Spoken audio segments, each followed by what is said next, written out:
โอเคเรามาต่อในส่วนของ EP ที่ 4ในการวิเคราะห์และเทรดโดยระบบ SMCX และการ backtest ไปนำกันเลย ซึ่งว่าระบบที่เขาใช้ก็จะเป็นระบบ SMCX เนาะแล้วก่อนอื่นเนี่ยเขาจะมาเบิ่งในส่วนของ time frame 4 ชั่วโมง time frame 4 ชั่วโมงเนี่ยเขาก็ได้เห็นว่าตลาดเนี่ยมันได้เกิดการบอสมาเรื่อยๆเนาะได้เกิดการบอสมาเรื่อยๆโซนนี้ก็คือบอสขึ้นมาโซนนี้ก็จะเป็นการบอสนี่ก็จะเป็นการบอสและยูนี่ก็จะเป็นการบอสมาเรื่อยๆแล้วถ้าหากว่ามันจะบอสอีกทีก็จะเป็นโซนนี้ยันอย่างเขาจึงเบิ่ง time frame ใหญ่ก่อนเพราะว่าเพื่อที่เราจะได้พูดถึงแนวโน้มหรือว่าเทรนด์หลักของตลาดนั่นเองแล้วปัจจุบันเนี่ยมันราคาเกิดมาจากดีมานด์กรอบนี้เนาะราคาที่ดันราคาขึ้นไปเกิดมาจากดีมานด์กรอบนี้เนาะแต่ว่าอันนี้จะเป็น time frame day ซึ่งว่าเขาย่อมาที่ time frame 4 ชั่วโมงย่อมาที่ time frame 4 ชั่วโมงมันก็ได้ทำการชอร์จกรอบนี้ขึ้นไปได้ทำการ change of greater ขึ้นไปแต่ว่าคำว่าเราต้องการที่จะเทรดตอนนี้เลยเขาก็มาเบิ่งในส่วนของย่อมาที่ time frame 1 ชั่วโมง time frame 1 ชั่วโมงเนี่ยเราได้เห็นว่าตลาดได้เกิดการลงมากด liquidity ได้เกิดการ minor change อยู่ในโซนนี้เนาะได้เกิดการshort หรือว่าเกิดการ change ของ1 ชั่วโมงอยู่ในโซนนี้แล้วก็ทำการมากวดโซนนี้ถือว่าหลังจากที่มัน change ไปเนาะกรอบนี้เป็นกรอบที่อันว่ากวด liquidity มันสร้าง liquidity แล้วมันก็กวดตามเฟรม1 ชั่วโมงแล้วมันก็ได้ทำการ change of character ขึ้นไปซึ่งว่าในโซนที่มันได้ทำการ change โซนนี้เป็นการช็อตของ1 ชั่วโมงเป็นการช็อตของ1 ชั่วโมงแล้วดีมานที่ก็ให้เกิดการช็อตก็คือดีมานกรอบนี้เนาะดีมานกรอบนี้ซึ่งว่ามันได้ลงมาฮาร์ปออเดอร์ละมันได้ลงคำว่าฮาร์ปออเดอร์แล้วก็ขึ้นไป TP อยู่ในโซนนี้เรียบร้อยเนาะแล้วถ้าหากว่าเขาต้องการที่จะเทรดตอนนี้ในเมื่อในปัจจุบันนี้เขาฮู้ว่าตลาดได้ลงมากวด liquidity หรือว่าได้ลงมาฮาร์ปออเดอร์ในโซนนี้ละเขาก็รอเบิ่งว่ามันจะเคลื่อนที่แบบใดต่อไปเขาก็ปล่อยให้กราฟมันแล่นต่อไปเนาะจนกระทั่งมันเกิดการ change of character จนกระทั่งมันเกิดการบอสอีกทีหนึ่งใน time frame 1 ชั่วโมงมันได้ทำการบอสหลังจากที่มันช็อตแล้วมันก็ได้ทำการบอสลงไปบอสขึ้นไปแล้วดีมานที่ก็ให้เกิดการบอสขึ้นไปก็คือดีมานกรอบนี้เนาะดีมานของ time frame 1 ชั่วโมงดีมานโซนของ1 ชั่วโมงก็คือกรอบนี้และโซนนี้นี่มันเป็นการกด liquidity เลยกับบอสขึ้นไปและอีกดีมานกรอบนึงก็จะเป็นอยู่โซนนี้แต่ว่าดีมานโซนนี้เขาจะมองว่าเป็น liquidity ถ้าหากว่าเขาจะวิเคราะห์และช่วยทำเฟรม1 ชั่วโมงนะดีมานกรอบนี้เขาจะมองว่าเป็น liquidity ให้กับโซนล่างโซนที่อยู่ในลุ่มแต่ถ้าหากว่าต้องการที่จะเทรดตอนนี้เลยค่อยจะมาวิเคราะห์ในส่วนของ time frame 15 นาทีจะมาเบิ่งในส่วนของ time frame 15 นาทีว่า time frame 15 นาทีมีอย่างที่น่าสนใจบ่time frame 15 นาทีเนี่ยอยู่ในโซนนี้มันได้ทำการflag box เนาะได้ทำการ flag box หรือว่าได้ทำการทะลุล็อกนั่นเอง flag box 15นั่นเองเขาจะบอกว่าเป็นการทะลุล็อกเพราะว่าคือจริงๆการที่มันทะลุขึ้นไปเนี่ยอยู่ในโซนนี้ก็ถือว่าเป็นการบอสของ time frame 15 นาทีเช่นกันเป็นการบอสของ time frame 15 นาทีเช่นกันแต่การทะลุจริงๆมันก็ต้องเป็นการทะลุที่มีแทงเจียนอิมบาลานซ์ยาวๆเนาะฉะนั้นเนี่ยโซนที่ค่อยมองว่ามีโอกาสที่จะดันราคาขึ้นไปก็จะเป็นในส่วนของดีมานด์1 ชั่วโมงยุลุมนั่นเองแล้วเขาก็ย่อมาที่ time frame 3 นาทีมาที่5 นาทีมาเบิ่งกันว่าตลาดเนี่ยถ้าหากว่าต้องการที่จะเทรดระยะสั้นเนี่ยต้องยกตัวอย่างถ้าหากว่าค่อยต้องการเทรดระยะสั้นค่อยก็จะมองโซนนี้เป็น liquidity และโซนที่ค่อยจะเข้าด้วยก็จะเป็นโซนนี้แล้วกันถ้าหากว่าต้องการเทรด time frame 5 นาทีนะดีมานด์กรอบนี้แล้วกันเพราะว่าในเมื่อที่มันมี liquidity ของฮับยูเขาจะอาศัยโซนลุ่มในการเข้าเดินและ การที่เขาก็ต้องมาหาโซนยุโรปเนี่ยมันก็คือเป็นดีมานเนาะเป็นดีมานโซนของ5นาทีแล้วเขาก็ทำการวัดฟิโบจากโซนนี้ไปหาสวิงหาอยู่ถึงแล้วค่าฟิโบอยู่ที่7ค่าฟิโบเนี่ยมันก็อยู่ระหว่าง 88.6 นั่นเองเนาะ88.6 แล้วเขาก็ปล่อยให้กราฟมันแล่นต่อไปว่ามันจะลงมาหาโซนนั้นบ่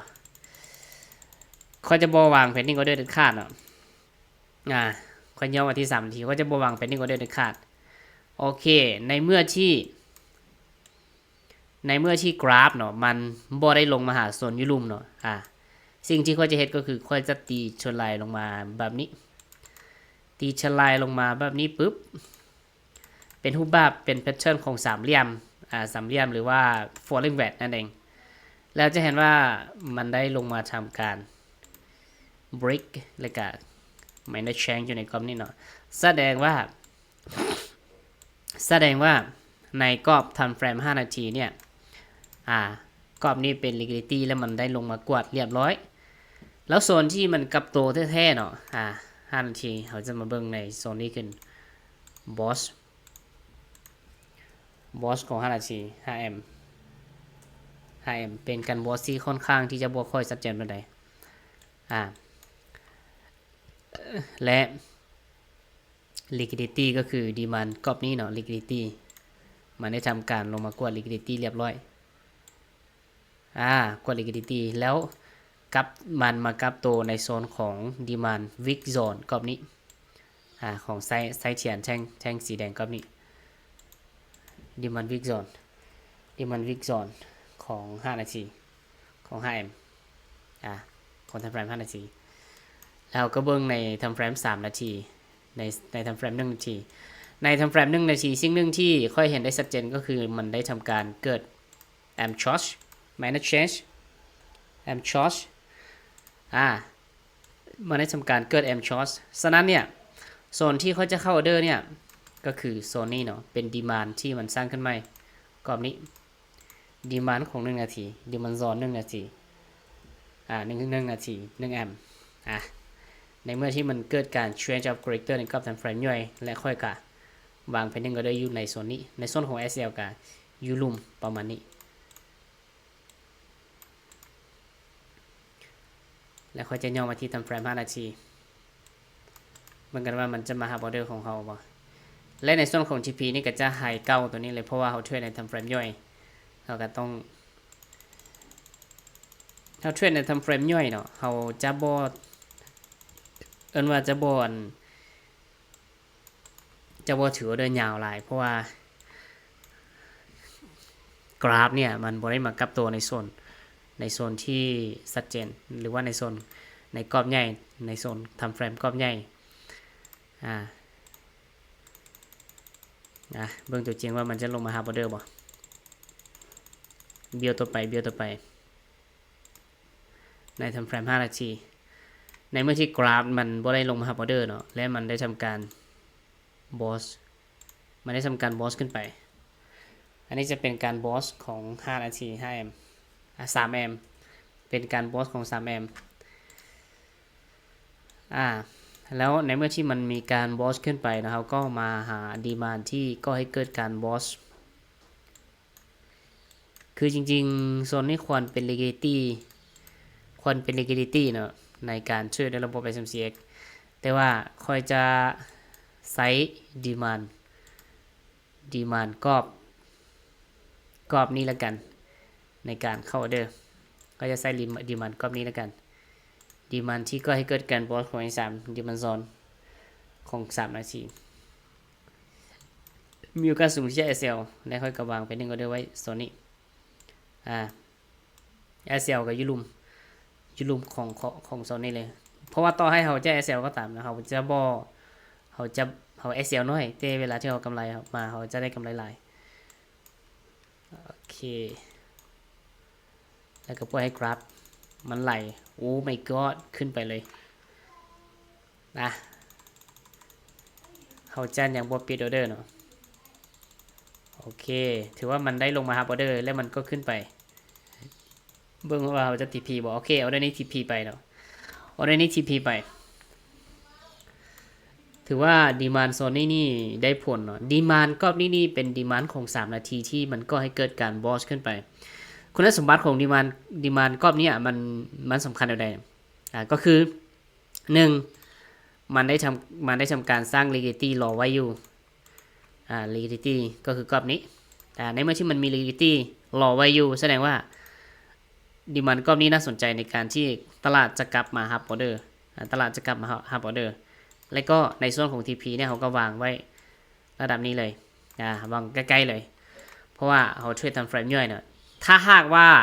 ตลาดเนี่ยมากลับตัวในทำเฟรมในดีมานโซนของ1ชั่วโมงก็คือยูรุมนี้หรือว่าในทำเฟรมของ15นาทีเนี่ยเขาจึงถือยาวได้แต่ว่าถ้าหากว่ามันอยู่ในกรอบทำเฟรมสั้นๆเนี่ยการถือยาวนี่มันค่อนข้างที่จะเสี่ยงหลายเพราะมีโอกาสสูงที่มันไปกว่า liquidity ขายเลยก็จะกลับลงมาก็เป็นไปได้แล้วเขาก็ป่วยให้กราฟมันเล่นต่อไปว่ามันจะเคลื่อนที่แบบใดถ้าหากว่ามันบอสอีกทีหนึ่งเขาจึงสาเซตอัพแต่ถ้ามันบอสอันนี้ก็คือมันบอสอีกทีหนึ่งละมันบอสอีกทีหนึ่งส่วนนี้จะเป็นโซนที่มันบอสนั่นเองบอสของทำเฟรม5นาทีมันได้ทำการบอสหรือว่า breakout structure ของทำเฟรม5นาทีแล้วปัจจุบันเนี่ยโซนที่เราเห็นก็คือมันจะมี2โซนโซนหนึ่งก็จะเป็นโซนนี้เขาจะมองว่าเป็น liquidity แล้วกันแล้วโซนที่ค่อยจะเข้าออเดอร์ก็คือโซนที่ยุ่มดีมันโซนของทำเฟรม5นาทีเพราะว่าถ้าหากว่ามันมีดีมานที่ยู่นำกันเนี่ยหรือว่ามันมีดีมานที่อยู่ใกล้กันเนี่ยดีมานที่ยุ่มเนี่ยเป็นดีมานที่เขาจะเป็นจุดเข้าออเดอร์เขาจะบอกอาศัยโซนที่อยู่ถึงโอเคแล้วเขาก็ปล่อยให้กราฟมันเล่นต่อไปและ pending order ของเขาเนี่ยเขาก็วางไว้โซนลุ่มแบบนี้ในส่วนของ TP เขาก็วางไว้ไฮเก้าเลยSL ได้เขาก็วางไว้ยุ่ลุ่มเนาะประมาณนี้โอ้ my god SL เลยแต่สำหรับออเดอร์นี้ถือว่า SL เลยก็แสดงว่าทั้งกรอบเนี่ยทั้งส่วนเนี่ยเป็น liquidity ให้กับดีมานกรอบนี้มันบกแข็งแรงพอที่จะรองรับได้มันบกแข็งแรงพอที่จะรองรับได้เราจะเบิ่งว่ามันจะเคลื่อนที่ไปในใดต่อแสดงว่ามันลงมากว่า liquidity ทั้งออเดอร์นี้นะออเดอร์นี้มันลงมากว่า liquidity เลยมันก็กลับขึ้นไปแสดงว่ามันยังอาศัยโซนนี้มากับตัวโซนนี้คือเก่าถ้าหากว่าเราตั้ง SL ที่ตั้ง SL แล้วระหว่าง1ต่อ1นี่ก็น่าจะยังได้อยู่เนาะแต่ว่าตั้ง SL ค่อนข้างที่จะสั้นหลายก็เบิ่งกราฟแล่นต่อไปโอเคถือว่าถ้าหากว่าตั้ง SL ระดับ1ต่อ2หรือว่า1ต่อ1นี่ก็ถือว่าโอเคอยู่แต่ว่า SL ของเขามันสั้นเกินไปมันลงมา SL ก่อนโอเคแล้วเขาก็ปล่อยให้กราฟมันเล่นต่อไปแล้วทีนี้เนี่ยกราฟได้ทำการบอสอีกทีหนึ่งส่วนนี้จะเป็นการบอสหรือว่า breakout structure ของทำเฟรม5นาทีแล้วทีนี้เขาก็มาหาค่อยจะลิบตัวนี้ออกก่อนเขาก็มาหา setup ว่าในเมื่อที่มันบอสขึ้นไปดีมานด์กรอบใดเป็นดีมานด์ที่สำคัญที่ก่อให้เกิดการบอสขึ้นไปดีมานด์ที่ก่อให้เกิดการบอสขึ้นไปเนี่ยคือมันบ่ค่อยมีโซนใดที่เป็นตาเข้าเทรดเลยบ่ค่อยมีโซนใดที่เป็นตาเข้าเทรดเลยค่อยจะอาศัยโซนนี้แล้วกันที่เป็นดีมานโซนของ5นาทีในส่วนกรอบนี้เขาจะมองว่าเป็น liquidity เนาะไซส์เทียนกรอบนี้เขาจะมองว่าเป็น liquidity ให้กับส่วนล่างหรือว่าส่วนด้านลุ่มแล้วก็ปล่อยให้กราฟมันเล่นต่อไปว่ามันจะลงมาหาโซนนั้นมันจะลงค่อยจะบ่ pending order เด็ดขาดเนาะค่อยจะรอให้มันลงมาแล้วมันเกิดรูปแบบของpattern สามเหลี่ยมก็จึงควรที่จะเข้าปัจจุบันเนี่ยมันลงมาเคลียร์ liquidity เบิ่งกันว่ามันจะกลับตัวในโซน liquidity บ่หรือว่ามันจะ ลงมาหาโซนของเขาอยู่ลุม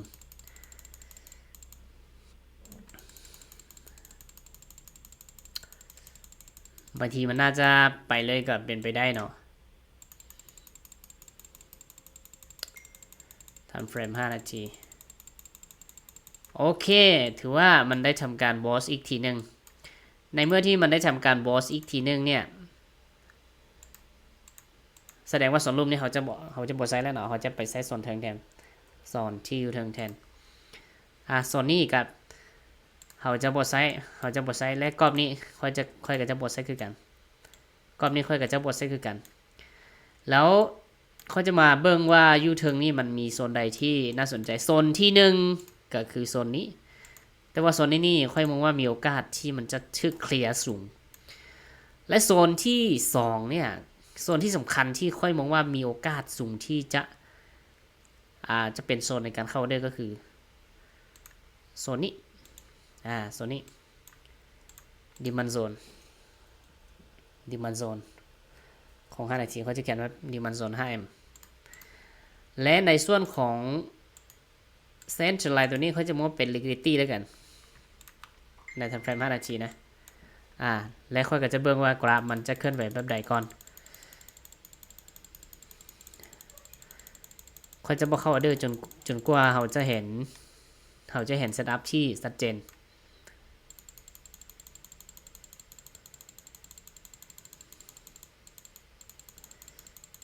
เราจะรอเบิ่งไปก่อนว่ากราฟมันจะเคลื่อนที่แบบใดและในส่วนของโซนนี้เขาจะมองว่าเป็น liquidity ที่พร้อมที่จะรอเคลียร์นั่นเอง liquidity ที่รอเคลียร์ในเมื่อที่เราได้ liquidity ทางเทิงและกับทางรูมแล้วเราก็ปล่อยให้กราฟมันเล่นต่อไปว่ากราฟมันจะเล่นด้วยวิธีใดถ้าหากว่าเป็นแบบนี้ก็แสดงว่ามันบอสอีกทีนึงและในเมื่อที่มันบอสเขาก็มาอาศัยโซนเทิงในการเข้าออเดอร์เขาก็จะมาอาศัยในเมื่อที่มันบอสขึ้นไปเขาจะมาอาศัยโซนนี้ในการเข้าออเดอร์ดีมันโซน 5M เนาะ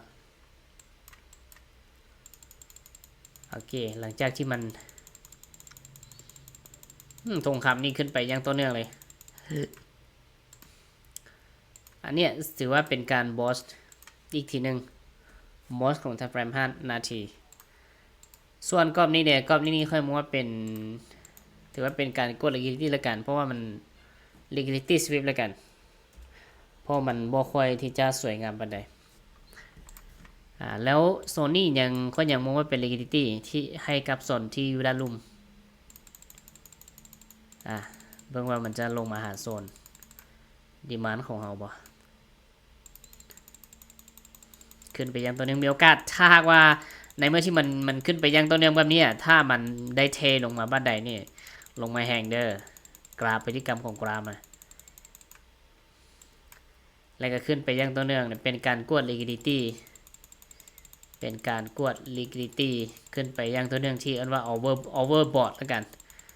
เป็นการ overbought ที่หุ้นแหงเรียนไปต่อ overbought หรือว่าแหงซื้อมหาศาลนั่นเองโอเคแล้วอยู่ในโซนนี้ถือว่าเป็นการบอสละกันเนาะเป็นการบอสขึ้นไปอยู่กรอบนี้ก็เป็นการบอสกรอบนี้ก็เป็นการบอสในเมื่อที่มันบอสขึ้นไปแบบนี้เนี่ยเราจะมาอาศัยเขาจะมาใส่โซนนี้ในการรอเข้าเด้อเขาจะมาใส่โซนนี้เพราะว่ามันจะมีเทราย liquidity ที่รอคงครับไว้อยู่กรอบนี้3กรอบนี้ค่อยมองว่าเป็น liquidity แล้วกันเป็น liquidity แล้วกันให้กับ demand zone ลุ่มให้กับ demand zone ที่อยู่ด้านลุ่ม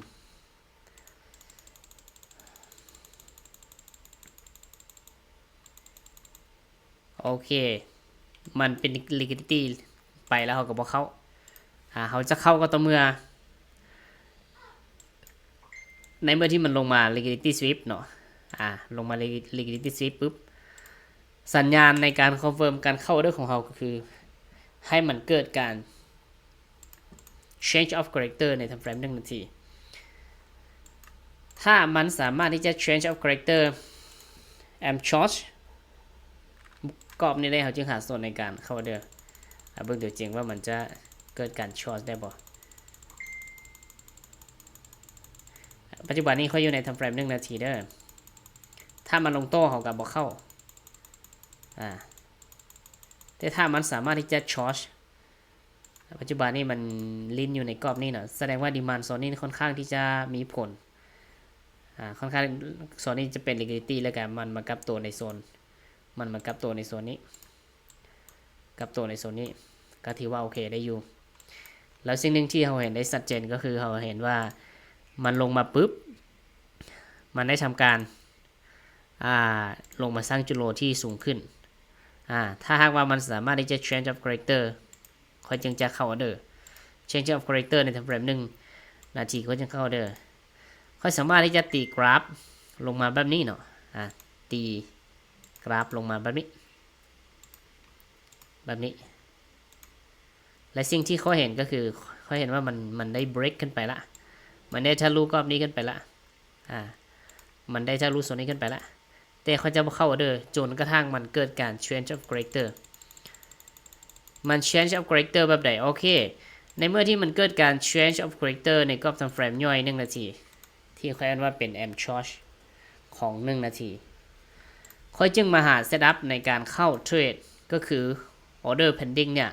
เขาจะวางไว้ในโซนที่สำคัญ1ก็จะเป็นโซนที่1ก็จะเป็นโซนนี้และโซนที่2ก็จะเป็นโซนที่ยูรุมก็คือโซนนี้ยูรุมก็คือโซนนี้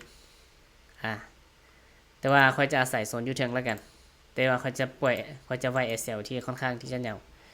ดีมันโซนของ1 นาทีและในส่วนของ TP เดี๋ยวค่อยจะวางไว้ใส่ประมาณนี้เนาะ SL เนี่ยเขาจะวางไว้รูมของโลตัวนี้เลยวางไว้รูมของโลตัวนี้เลยสำหรับ SL เพราะมีโอกาสที่มันอาจจะลงมาเกต liquidity ก็เป็นไปได้ในส่วนของ TP เนี่ยเขาจะวางไว้ swing high อยู่เทิงแบบนี้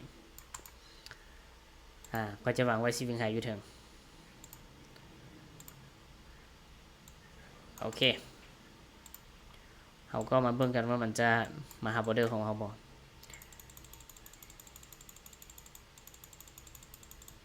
โอเคเนาะมาหาออเดอร์ของเราเนาะเบิ่งกันว่าจะ SL หรือว่าจะ TP โอ้ my god SL เรียบร้อยSL เรียบร้อย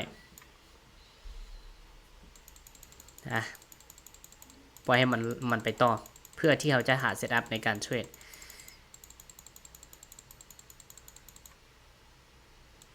เพื่อที่เราออเดอร์นี้เขาจะลืมไปก่อนปล่อยให้มันไปต่อเพื่อที่ค่อยจะหาเซตอัพในการเทรดค่อยจะรอการเกิด am charge ใน time frame 3 นาทีสิ่งหนึ่งที่ค่อยเห็นได้ชัดเจนก็คือการเกิด minor change ใน time frame 1 นาทีมันบ่ค่อยที่จะชัดเจนปานใดเนาะฉะนั้นเนี่ยจริงๆเขาก็ควรที่จะรอให้มันเกิด minor change ใน time frame 3 นาทีตอนนี้มันได้ลงมาทำการ clear liquidity เนาะตอนนี้ก็คือมันได้ลงมา clear liquidity ที่เรียกว่าเป็น liquidity sweep แล้วใน time frame 3 นาทีเนี่ยสิ่งที่มันเฮ็ดก็คือมันได้ทำการchange of character am charge ใน time frame 3 นาทีใน time frame 3 นาทีแล้ว demand ที่มันควรที่จะลงมาฮับก็คือจะเป็น demand โซนนี้และในส่วนของ demand ในส่วนของกรอบนี้ค่อยมองว่าถ้าหากว่าจะให้ตามระบบเทมันควรที่เป็น liquidity และโซนที่มันควรลงมาฮับด้วยก็จะเป็น demand zone กรอบนี้และอีกอย่างกรอบนี้มันตรงกับ pattern ของ QM แล้วกัน QM Kushimoto QM 3 นาทีประมาณนี้เนาะเบิ่งกันว่ามันจะบินไปเลยบ่หรือว่ามันจะลงมาหาออเดอร์เขาจะวางออเดอร์ไว้ส่วนนี้ SL กับบางยุลุมการที่เราใช้ระบบการเทรดที่อันว่า RR สูงแบบนี้นี่เราก็ต้องแบกรับความเสี่ยงตามมานะเพราะว่าแน่นอนอยู่ว่าถ้าหากว่าเราได้เนี่ยเราจะได้หลายแต่เราเสียน้อยโอเคปล่อยให้มันไปต่อเหมือนกันว่ามันจะลงมาหาบอร์เดอร์ของเราบ่หรือว่ามันจะบินไปเลย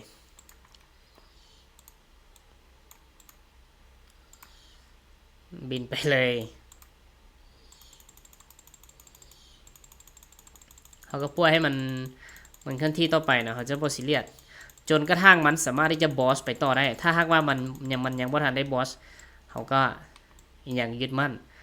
ออเดอร์นี้อยู่เนาะถ้าหากว่ามันได้ทะลุกรอบนี้แล้วเขาจึงเปลี่ยนเซตอัพแต่ถ้าหากว่ามันยังบ่ทันทะลุเขาก็ยังยึดลักสำหรับออเดอร์นี้ปัจจุบันนี้มันได้ทำการกวด liquidity sweep และมันยังบ่ทันได้บอสชัดเจนเชื่อโอเคแบบนี้ถือว่าเป็นการบอสชัดเจนเอาได้เมื่อกี้ถ้าหากว่าเขาตั้ง SL ที่ไก่นิดนึงเขาก็บ่ควรที่เขาก็บ่ SL นะแต่ก็บ่เป็นหยังมันได้ทำการบอสไปต่อใน time frame 5 นาทีและการที่เขาจะเข้าใน time frame 5 นาทีเนี่ยเขาจะเข้าด้วยโซนใดเขาจะเข้าโซนใดอันนี้ก็ถือว่าเป็นการบอสคือกัน break up structure ขึ้นไปคือกันเป็นการแล้วโซนที่เขาจะเข้าเดินเนี่ยค่อยมองว่าจะเป็นโซนนี้หลายกว่าก็จะใส่โซนรูปเป็นการเข้าเดิน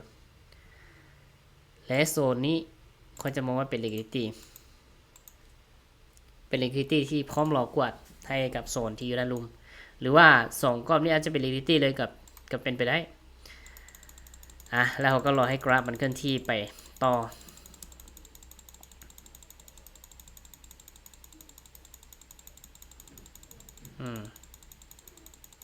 ไซด์เวย์ยาวเลย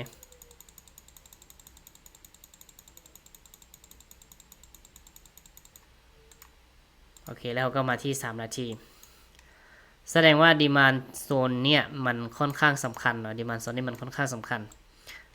ถ้ามันสามารถ change of character ได้เขาก็สามารถที่จะเข้าโซนนี้ได้เช่นกัน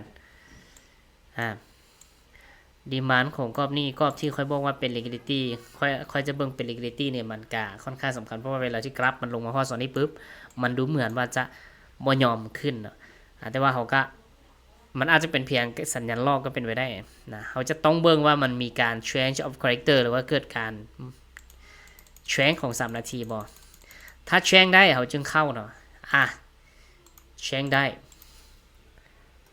short ในเมื่อที่ change ปุ๊บเขาจะมาหาโซนใหม่และโซนที่เขาจะเข้าด้วยก็คือโซนนี้เลยโซนนี้เลย TP เด้ TP กับไฮเก้านี่แหละTP ไฮเก้าสั้นๆเอาในส่วนของ SL นี่เขาจะวางไว้ต่ำนิดนึงเนาะเพราะว่าโซนนี้มันเป็นแนวรับกรอบหนึ่งที่มีโอกาสทึกเคลียร์ไลน์มีโอกาสทึกเคลียร์ไลน์ฉะนั้นเนี่ยเขาจะวาง SL ไว้ให้ไกลนิดนึงและในส่วนของ TP เนี่ย TP ที่1ก็จะวางไว้อยู่ในโซนไฮเก้าและ TP ที่2เนี่ยเขาจะวางไว้ใส่เนาะก็คือเขาจะวัดจากไฮฮาโลเพื่อที่จะหาว่าค่าฟิโบ 161.8 อยู่ใส่อยู่นี่เนาะเขาจะวาง TP ที่2อยู่กับนี้เบิ่งกันว่าเขาจะได้ออเดอร์บ่บินไปเลยบ่ลงมาหาออเดอร์สวยลงมาบ่ได้ทำการบอสอีกทีหนึ่ง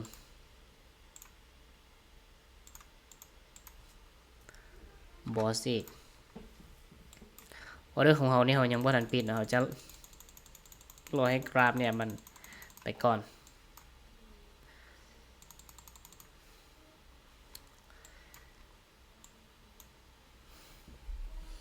ในเมื่อที่มันบอสขึ้นไปแล้วมันบอสส่งเทื่อแล้วเขาจะเลื่อนออเดอร์ไปต่อ ออเดอร์เนี่ยในการเข้าเนี่ยเขาจะมาหาโซนเขาจะมาเข้าในโซนนี้ในโซนนี้เพราะอย่างเขาจะมาเข้าในโซนนี้เพราะว่าโซนนี้เขาจะมองเป็น liquidity ในเมื่อที่มันมี2โซนติดกันเขาจะอาศัยโซนลุ่มออเดอร์วางโซนนี้ SL กับวาง SL จะวางไว้ลุ่มกรอบนี้เลยสำหรับ SL TP ที่1ก็จะหายเก่าเลยและ TP ที่2เลย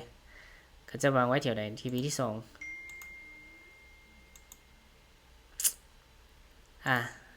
ถือว่าอาศัย TP กรอบนี้แล้วกันสั้นๆเอาแล้วก็ปล่อยให้กราฟมันแล่นต่อไปมันจะลงมากับตัวในโซนใด SL เลยเนาะกรอบนี้เนาะในเมื่อที่มัน SL เนาะเขาจะมาอาศัยโซนลุ่มคือเก่าอาศัยโซนลุ่มคือเก่าก็คือโซนนี้ SL เขาจะวางไว้ไกลนิดนึงเพราะว่ามันจะมีดีมานด์โซนอยู่ลุ่มที่ห้องฮับนะฉะนั้นเขาจะวางไว้ไกลด้วยนึง TP หายเก่า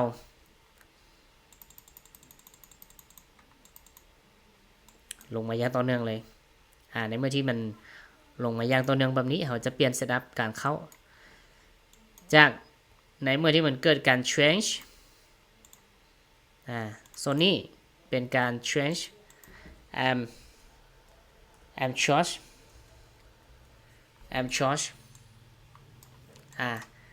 แล้วโซนนี้โซนนี้ am ss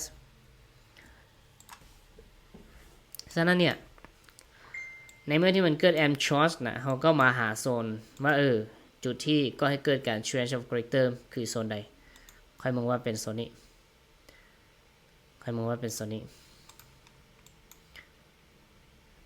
แล้ว TP ของเขาเขาก็ย่อมาหาทำเฟรมใหญ่เนาะเขาย่อมาทำเฟรมใหญ่เพื่อที่เขาจะได้เห็นโซนชัดเจนถ้าหากว่าเขาย่อมาหาทำเฟรมใหญ่สิ่งที่เขาเห็นได้ชัดเจนเขาอาจจะบริเบิงในโซนเขาจะบริเบิงการขายแต่เขาอาจจะเบิงการซื้อแทนปกติถ้าหากว่าเทรดจริงๆเนี่ยเขาควรที่จะเบิงในส่วนของทำเฟรมใหญ่เป็นหลักถ้าหากว่ามาเบิงในทำเฟรมใหญ่นี่ก็ถือว่าเป็นการบอสของทำเฟรมใหญ่เป็นการช็อตและกันช็อตของทำเฟรม15และก็ได้ทำการบอสของทำเฟรม15อีกทีนึง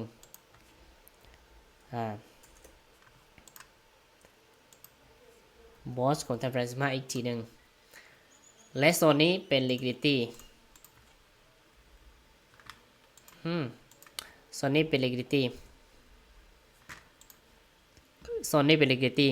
ดีมานด์โซนที่1อยู่แถวนี้และดีมานด์ที่มันมีโอกาสจะกลับตัวเนี่ยค่อยจะมองโซนนี้แล้วกันค่อยจะมองโซนนี้แล้วกันเพราะว่าระหว่างโซนเนี่ยค่อยจะมองว่าเป็น liquidity เทรน liquidity และในเมื่อที่มันลงมาหาโซนของดีมานด์เขาจะมาเบิ่งในทำเฟรม3 นาทีมันลงมาเตะปุ๊บเนาะมันมีโอกาสที่จะลงมาเตะอีกรอบหนึ่งโอเคในเมื่อที่มันมีโอกาสลงมาเตะอีกรอบหนึ่งและมันลงมากด liquidity ปุ๊บมันบ่ได้เกิดการ change of character เขาจะบ่เข้าเด็ดขาดและปัจจุบันเนี่ยมันก็ลงมาหาดีมานด์ยุลุ่มเนาะมันลงมาหาดีมานด์ยุลุ่มของทำเฟรม15 นาทีมันลงมาหาดีมานด์ยุลุ่มเขาจะเข้าออเดอร์ก็ต่อเมื่อมันเกิดการ change of character ในกรอบทำเฟรม3 นาทีโอเคเบิ่งกันว่า3 นาทีมันจะมีการ change of character บ่ปัจจุบันเนี่ยมันลงมา liquidity sweep มันลงมาหาดีมานด์โซนของ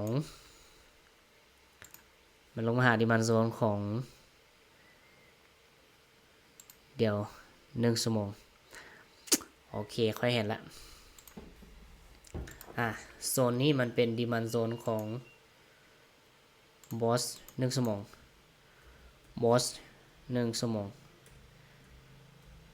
แล้วกรอบนี้มันเป็น liquidity ของ1 ชั่วโมง มันเป็น liquidity ของ1ชั่วโมงและ demand ที่ก็ให้เกิดการดันราคาขึ้นไปอยู่ใส่demand week zone กรอบนี้ปัจจุบันเนี่ยมันลงมาหา demand week zone ของ time frame 1ชั่วโมงมันลงมาหา demand week zoneของ1ชั่วโมงแล้วมันลงมาเตะปุ๊บเนาะเราจะเบิ่งว่าใน time frame 3 นาทีว่ามันเกิดการ change of character ได้บ่มันมีโอกาสที่จะลงมากวดอีกทีนึงถ้ามันสามารถเกิดการ change of character ได้เราจะหาโซนในการเข้าออเดอร์ใน time frame 3 นาที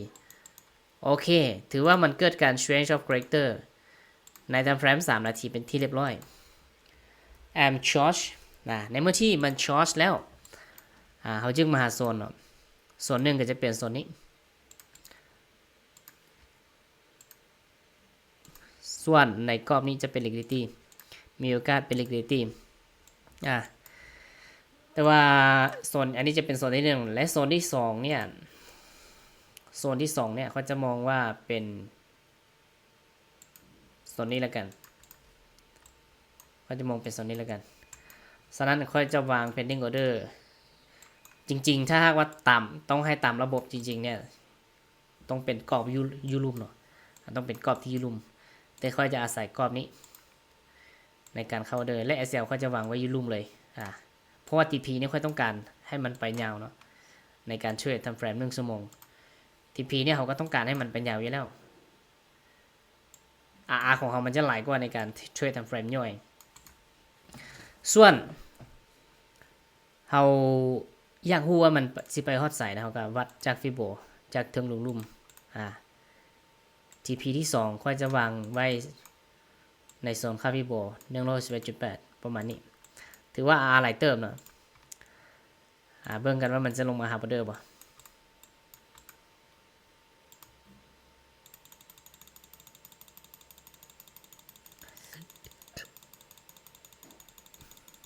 โอเค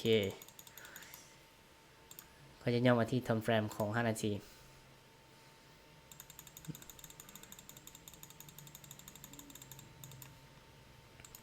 มัน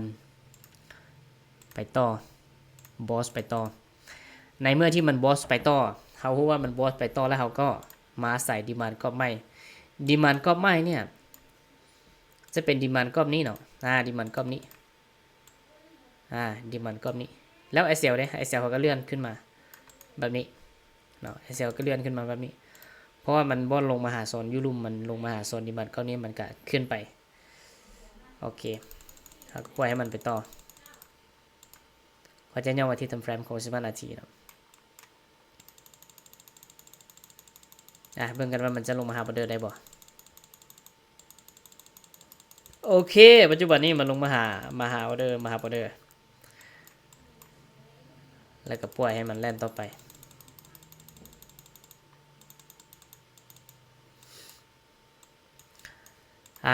ค่อยตัดสินใจที่จะเลื่อน SL มาที่กรอบนี้คือเก่าเนาะเพราะว่า2โซนที่ลุ่มเนี่ยมันมีโอกาสสูงที่จะกลับมาหาออเดอร์คือเก่าจะกลับมาหาออเดอร์อยู่ใน2โซนนี้ฉะนั้นค่อยต้องการที่จะเลื่อน SL ไปต่อเพราะว่าเราต้องการที่เราเทรดในกรอบใหญ่เนี่ยเราต้องการที่จะเนี่ยมันลงมาหาออเดอร์อยู่ในโซนนั้นเลยมันลงมาหาออเดอร์ในโซนที่เมื่อกี้ค่อยคาดการไว้เลยโซนนี้เดี๋ยวมันโซนกับนี้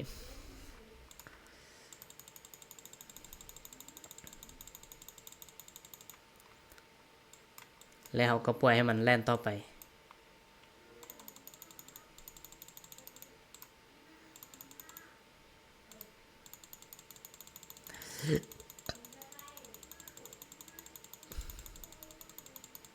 ค่อยเชื่อว่าออเดอร์นี้มีโอกาส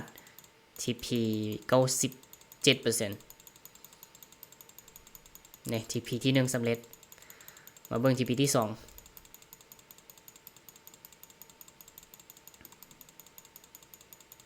เบิ่งกันว่าจะสำเร็จบ่เสื่อ 99% ว่าสำเร็จแน่นอนโอเค TP ที่2สำเร็จเนาะ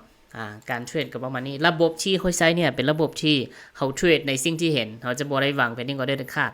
เขาเทรดสิ่งที่เห็นเขาจะบ่เทรดในสิ่งที่คิดสรุปแล้วสำหรับออเดอร์นี้ มันลงมาฮับออเดอร์ในโซนที่ค่อยบอกเนาะมันลงมาฮับออเดอร์ในโซนนี้สรุปแล้วออเดอร์มันลงมาฮับออเดอร์ในโซนนี้กาประมาณนี้แหละถ้าหากว่าเรายึดมั่นในระบบเนี่ยค่อยปกติค่อยเทรดกันบ่ได้หมายว่าบ่เสียก็เสียคือกันแต่ว่าเวลาที่ค่อยเสียเนี่ยค่อยเสียน้อยเพราะว่าไอเซลมันสั้นในเวลาที่ค่อยได้กำไรเนี่ยค่อยจะได้กำไรหลายฉะนั้นเนี่ยถ้าหากว่าค่อยเสียประมาณ4-5 ครั้งค่อยชนะครั้งเดียวค่อยก็ได้ทุนกลับมาแล้วก็ได้กำไรกลับมาอีกอันนี้คือระบบที่ค่อยใช้ที่อันว่าเป็นระบบ SMCX ถ้าหากว่าไผที่ยังบ่ทันเข้าใจก็สามารถที่จะไปเบิ่งคลิป